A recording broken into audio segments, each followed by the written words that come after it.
સ્વાધ્યાય 1.5 પહેલા પ્રશ્નમાં તમને એવું કીધું છે કે સમય છે કે અસમય તે જણાવો. તો કઈ રીતના આપણે નક્કી કરીશું કે સમય છે કે અસમય? તો આગળ મેં તમને ટ્રીક આપી જ હતી કે જો વર્ગમૂળની અંદર સંખ્યા છે અને તે આખું વર્ગમૂળ નીકળી જતું હોય કોઈ પણ રીતે તો એ સમય કહેવાશે, પરંતુ જો નીકળતું નહીં હોય તો એ સમય કહેવાશે નહીં. તો આમાં આપણે કંઈ પણ ગણતરી કરીએ તો આ વર્ગમૂળ 5 રહેશે જ, મતલબ કે આ જે સંખ્યા છે તે અસમય છે. જ્યારે અહીંયા તમે જોશો તો આ બ્રેકેટ છૂટો પાડશો તો આ વર્ગમૂળ 23 ઉડી જશે, ધન ઋણ છે એટલે. તો આપણી પાસે બચી જશે ફક્ત 3.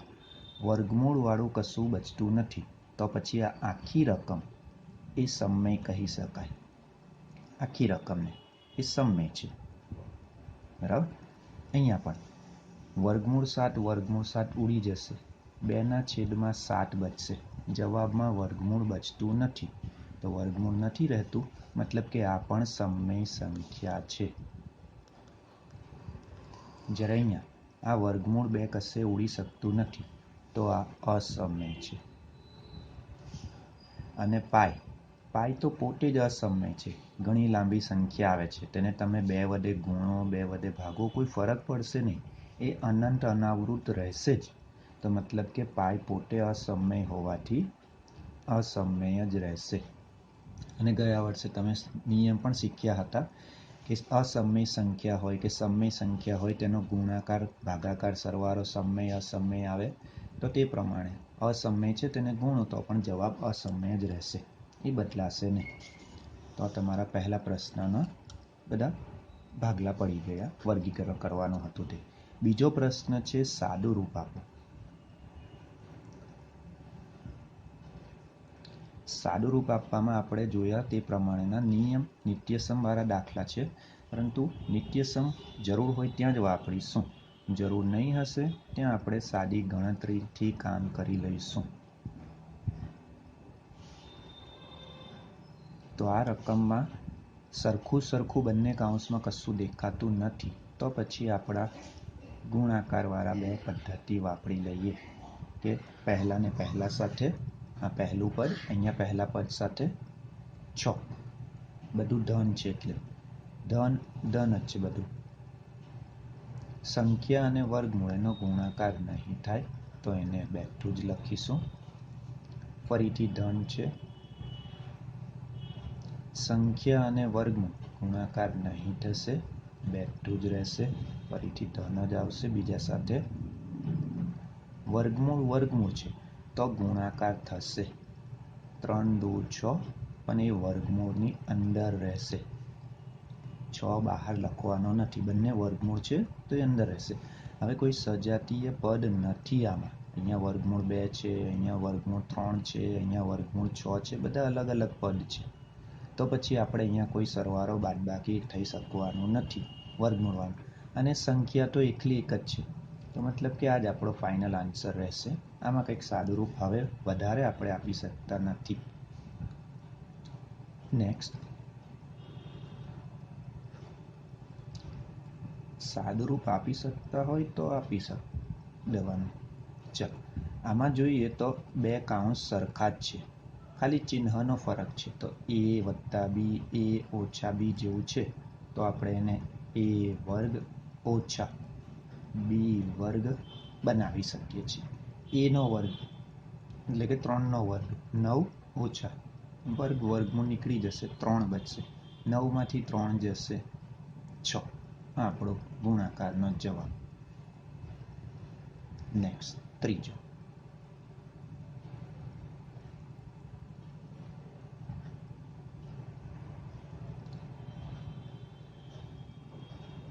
આખા કાઉન્સનો વર્ગ છે તો ત્યારે આપણે વિસ્તરણ કરવાનું. વિસ્તરણ મતલબ કે મોટું કરવાનું. તો આ 2 પદ છે તેને 3 પદ બનાવવાના, મોટા કરવાના, એમ એવો અર્થ થશે.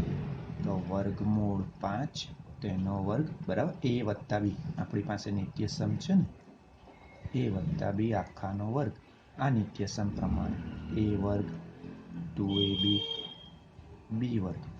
આ નિત્યસમ પ્રમાણે કે પહેલું છે તેને વર્ગ આપી દો, વત્તા હોય તો વત્તા, તો આપણી પાસે વત્તા જ છે.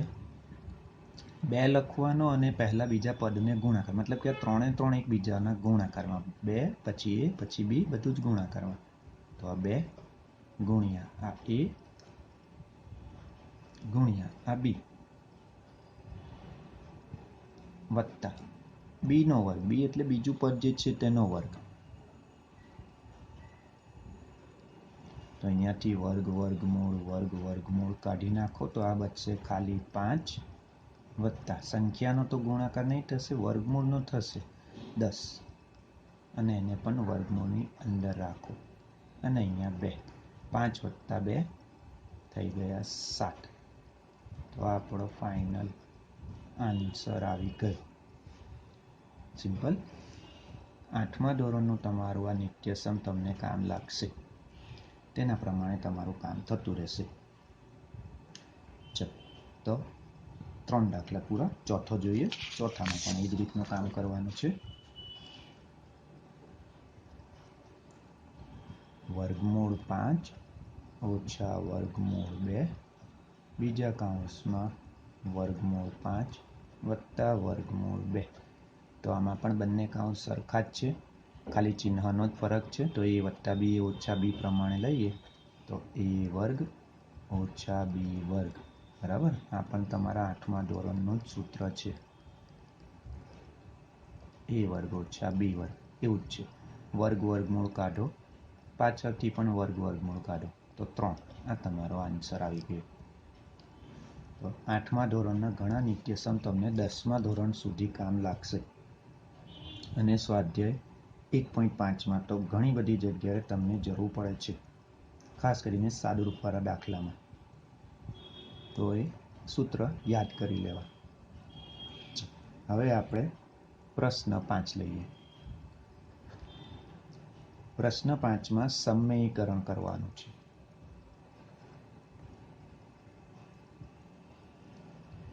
સમયીકરણ કરો તો સમયીકરણ હંમેશા આપણે છેદનું જ કરતા હોઈએ છીએ, તમને ખ્યાલ છે જ. તો 1/7 વર્ગમૂળ 7નું જો સમયીકરણ કરવાનું હોય તો આપણે શીખ્યા જ છે કે છેદમાં જે સંખ્યા છે તે જ બેકથી લઈ લો, એની સાથે કોઈ પ્લસ માઇનસ નથી. એટલે વર્ગમૂળ 7 ઉપરનો ગુણાકાર, નીચેનો ગુણાકાર 49 આવશે વર્ગમૂળની અંદર. થઈ ગયું. હવે વર્ગમૂળ 7 આપણા બેઠા જ રહેશે અને 49નું વર્ગમૂળ તો 7 આવશે. તો આપણું છેદનું સમયીકરણ થઈ ગયું કે જેમાંથી છેદમાંથી આપણે વર્ગમૂળનું ચિહ્ન કાઢીને બીજે કશે પણ આપી શકીએ, પણ છેદમાં રાખવાનું નથી, કાઢીને એને બતાવી દેવાનું કે અહીંયા ચિહ્ન નથી. તો આપણું છેદનું સમયીકરણ કહેવાશે. બીજો દાખલો જોઈએ. તો બીજા દાખલામાં 2 પદ છે. તો 2 પદ વાળાની ટ્રીક પણ આપણે જોઈ હતી કે જો 2 પદ હોય તો એ જ પદ લેવાના છે, પણ ફક્ત વચ્ચેનું ચિહ્ન બદલીશું. વચ્ચે ઋણ હોય તો ધન, ધન હોય તો ઋણ. ઉપર એક સાથે ગુણાય તો બેઠું જ રહેશે. નીચે એ ઓછા બી એ વત્તા બી જેવું બને. આ જે સૂત્ર આપણે જોયું તે પ્રમાણે એ વત્તા બી એ ઓછા બી એ વર્ગ ઓછા બી વર્ગ બને. તો આપણા નીચે અહીંયા એ જ પ્રમાણેની ગોઠવણી છે. તો હું ડાયરેક્ટ લખું છું એનો વર્ગ ઓછા બીનો વર્ગ.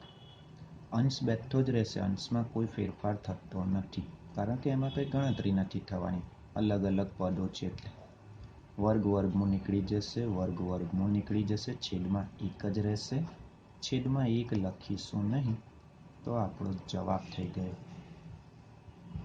તો હંમેશા છેદના વર્ગ સમયીકરણ માટે છેદમાં સંખ્યા બચે નહીં બચે ઇમ્પોર્ટન્ટ નથી, પણ છેદમાં વર્ગમૂળ બચવું જોઈએ નહીં, એ ઇમ્પોર્ટન્ટ છે. હજી આગળ જોઈએ આપણે ત્રીજો દાખલો. સ્વાધ્યાય 1.5ના 5મા પ્રશ્નમાં ત્રીજો.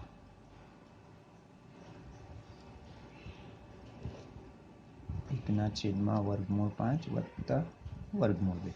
તો આમાં વત્તા છે તો આપણે સેમ ઓછા વડે કામ કરીશું.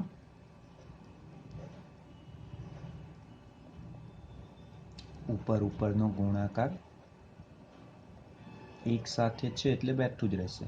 નીચે a વત્તા b a ઓછા b હંમેશા આવશે જ સમીકરણમાં, એટલે a વર્ગ ઓછા b વર્ગ થઈ જશે જ. આ ગોઠવણી રહેવાની છે દરેક દાખલાની અંદર. છેદમાં વર્ગ વર્ગમૂળ કાઢો 5, વર્ગ વર્ગમૂળ કાઢો 2, તો છેદમાં આવી ગયો 3. તો આપણું છેદનું સમીકરણ પૂરું, કે જેમાં છેદમાંથી આપણે વર્ગમૂળ કાઢ્યું. અને હવે લાસ્ટ 1 છેદમાં વર્ગમૂળ 7 ઓછા 2. એક વર્ગમૂળ વાળું છે, એક સાદું છે, વાંધો નહીં, આપણા નિયમ પ્રમાણે કામ કરો. ચિહ્ન બદલીને ગુણ, ઉપર એક સાથે ગુણાશે તો એ તો બેઠું જ રહેશે. નીચે a વત્તા b એ ઓછા b છે, તો a વર્ગ ઓછા b વર્ગ, બરાબર. અહીંયા જે હોય તેને જ વર્ગ આપવાનો. હવે ઉપર વાળું પદમાં કશો ગુણાકાર સરવાળો બાદબાકી કશું નથી થતું, બેઠું. વર્ગ વર્ગમૂળ કાઢો 7 ઓછા 2 નો વર્ગ 4, તો વર્ગમૂળ 7 વત્તા 2 છેદમાં 7 માંથી 4 જશે 3. આ આપણો જવાબ. આ 2 નો સરવાળો થશે નહીં, અહીંયા આ 2 ની બાદબાકી થશે નહીં. ભલે વર્ગમૂળ છે, સરવાળા બાદબાકી સજાતીય પદ. અહીંયા 5 છે ને અહીંયા પણ 5 વાળું હોય તો થઈ શકે, અલગ અલગ છે તો નહીં થશે. ગુણાકાર થઈ શકે અલગ અલગમાં. તો તમારા સ્વાધ્યાયના દાખલા પૂરા, બરાબર. નેક્સ્ટ ટાઈમ આપણી જે વાસ્તવિક સંખ્યા માટે ઘાતાંકનો નિયમ છે તે લઈશું અને તેના દાખલાઓ જોઈને પ્રકરણ પૂરું કરીશું. તો તમારા સ્વાધ્યાય 1.5નું કામ અહીંયા સુધીનું હતું, એ પૂરું થઈ ગયું.